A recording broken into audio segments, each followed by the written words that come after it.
Lasermate. Eject. Operation. Channel intro.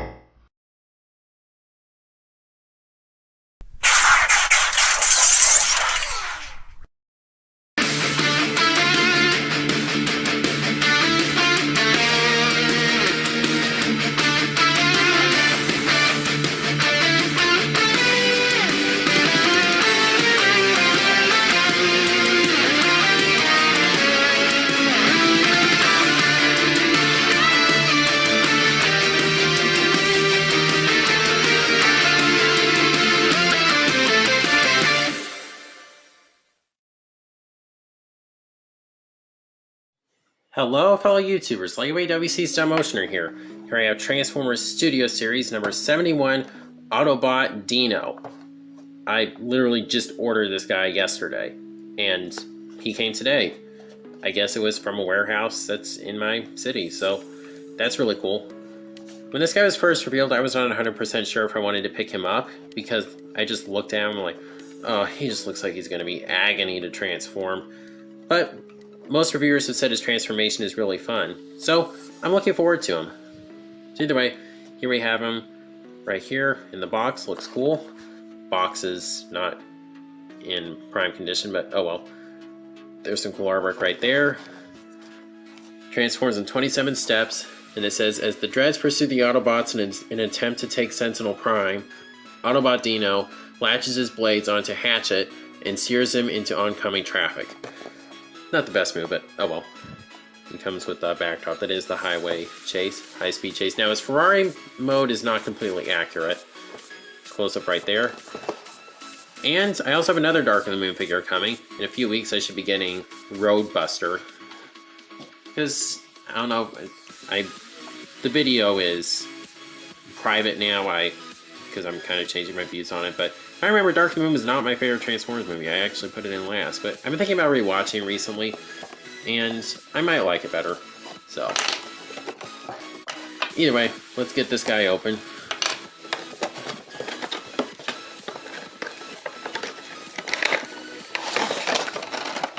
Alright, there he is. He looks pretty cool. So, I'll open him and review him.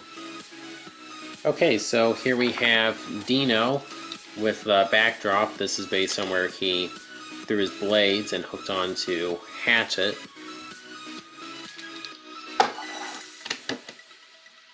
And the only accurate figure I had that could like fully accurately appear in that scene is Sideswipe, but that's about it.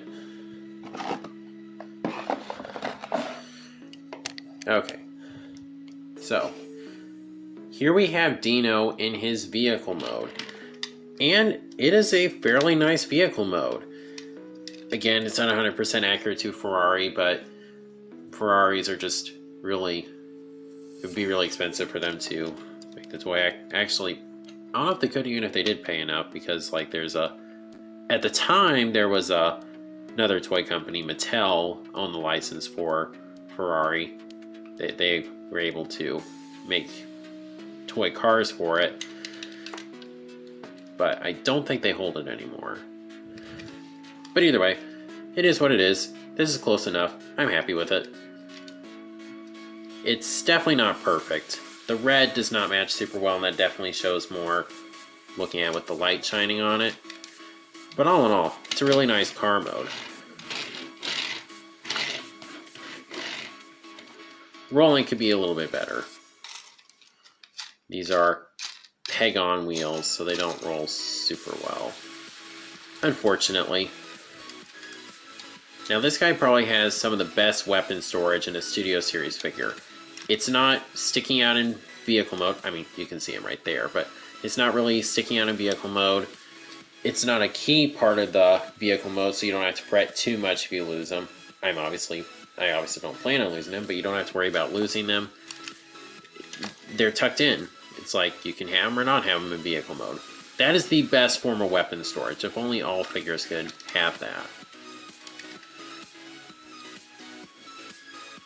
Now, who knows, maybe somehow they'll be able to make labels that they can put like a Ferrari sticker on them or something, but I doubt that. Now, yes, you can see his robot kibble, but it's not too bad. Although it is a shame that you can see part of the feet sticking out. But still, really super cool. And since this is like, I think the only red Bayverse Transformer that like primarily red, that's pretty cool. Apparently there was some sort of requirement if they were going to have a Ferrari in the movie, they had to make him red. Which makes me wonder, did they really need a Ferrari? I mean, sure, it's a gorgeous car, but was it really worth all the hassle? I mean, it took them a decade to give us a proper toy, and even then they can't really make it fully accurate. But, oh well. So for just some size comparisons, saw him with Sideswipe earlier. Here's some awesome looking vehicles, even if Sideswipe traditionally should be the same color as Dino, but I don't really mind the silver. Then, yes, I do plan to get Revenge of the Fallen Bumblebee, so that'll fit more, and I'm hoping that'll be it. I don't think I would buy a Dark of the Moon Bumblebee, but I've said I wouldn't buy Bumblebee figures before, and then I did. So, I don't know. But either way, they all look really cool together. And of course, this lineup will never happen, unfortunately, but there's Jazz. And then here's my Universal Studios Optimus. So those are my main Bayverse Autobots I have. I mean, yes, there's the Revenge of the Fallen version, but, you know, I just can't transform that one on a dime. And he's huge. He's out of scale with these guys, so... Like I said, I also plan on getting a Studio Series Optimus. Ideally, the Jetwing one, but that would be really expensive, so not 100% sure about that. Either way, I think that basically covers the vehicle mode. So for his transformation... Okay. This guy's transformation is a little nerve-wracking. It wouldn't really concern me too much if, once again, they didn't have translucent plastic. That really bugs me. But I will do my best. Okay, so first off, you just kind of want to wiggle these doors free. Isn't too difficult. And you just kind of come here and untab this back here. Pull this up, rotate it around, just leave it there for now. And you take these, fold them down, rotate right here, fold the feet down, collapse that. Do the same on this side. Fold this down, fold his head out. I think I saw where you can, yeah, you can sort of have it where his head's down like that, but I don't like it anyway, so.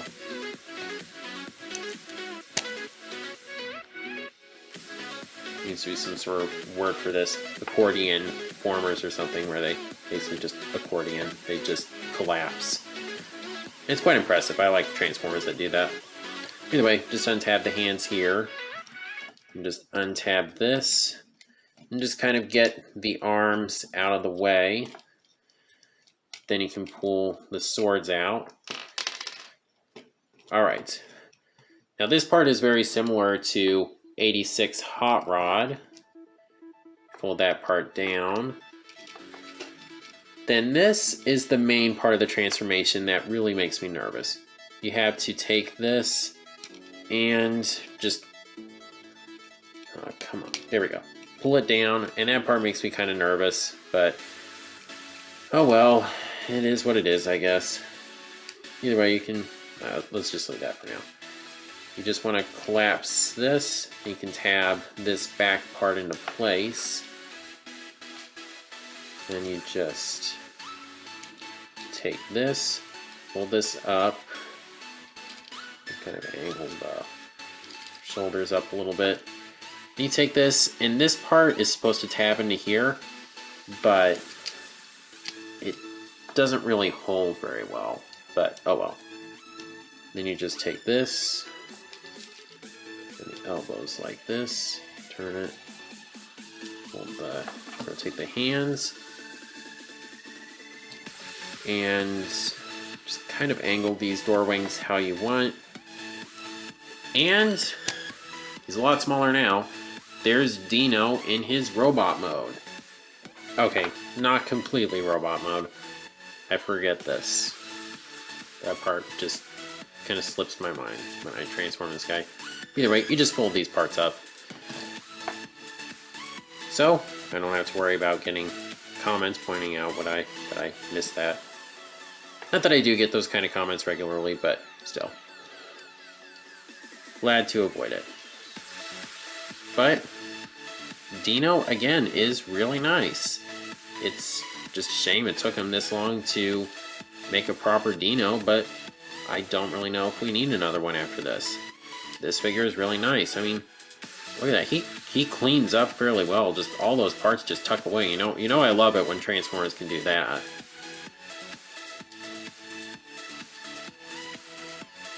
He's mostly red. He does have some metallic colors, but he doesn't really need any more details. I think this figure is completely fine detail-wise. Now he's got these blades. Now these have tabs on them. And there's, I think, some places maybe where you can tab it in on him, but I honestly don't know why these are here. These don't really do anything. I'm not completely sure how to do them, but I kind of like this better.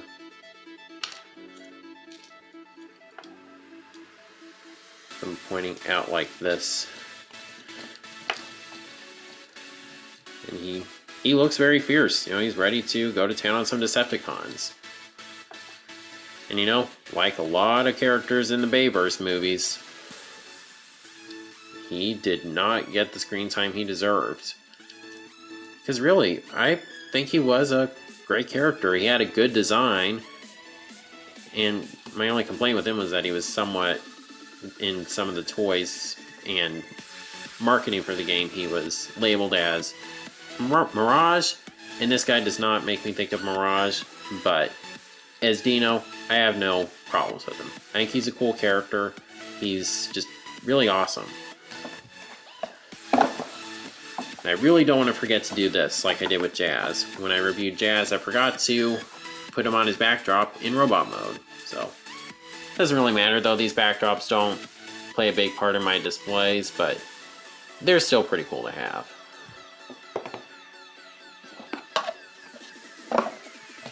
Okay, so for some size comparisons, here he is with Sideswipe.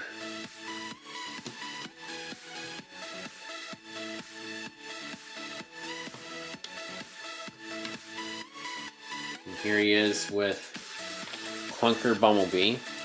I am really looking forward to getting a proper Revenge of the Fallen Bumblebee because he looks like he cleans up a lot better. Okay, then here's Jazz, and here is the Universal Studios Optimus Prime, who obviously does not scale with these guys, but still looks pretty cool.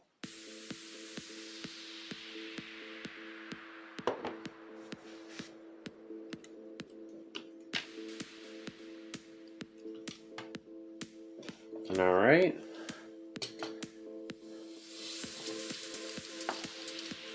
He does have some fairly decent articulation. Like a lot of figures these days, his head is kind of limited, but I guess you can get enough out of it. He has a fake chest. I mean, what are you going to do about that? Even though it does kind of weird me out when they have a fake chest, and then you can see what actually goes into the vehicle mode visible on the robot mode. So that kind of weirds me out, but it's a minor issue. Overall, I like this figure. So, I'll go ahead and take him into my movie display. Okay, so there's Dino with my movie display. And he looks cool with them.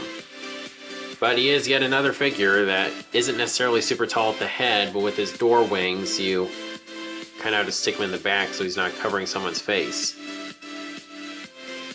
But either way, the translucent plastic is again my biggest complaint. And even then, I'm not really too worried about it.